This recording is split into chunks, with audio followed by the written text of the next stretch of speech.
Fakta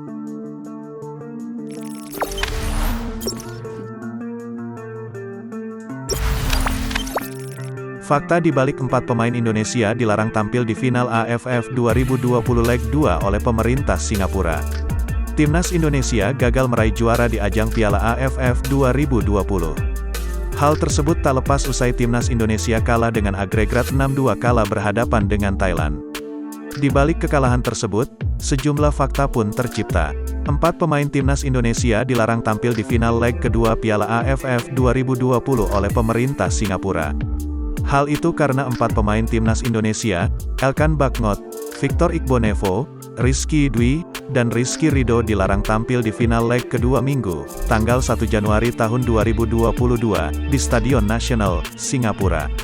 Pemerintah Singapura melalui Kepala Singapore Sport Institute, Su Chun Wei mengirimkan email kepada PSSI pada Jumat, tanggal 31 Desember tahun 2021, disebabkan 4 pemain tersebut melanggar aturan bubble.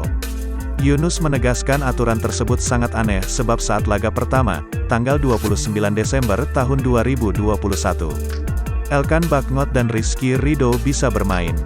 2 pemain lain juga tidak ada masalah.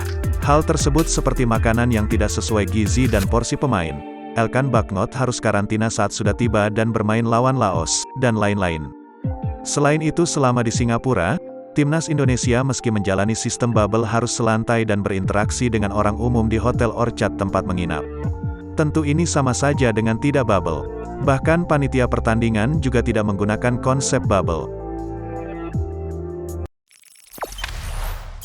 Jangan lupa subscribe, share, komen, dan like ya!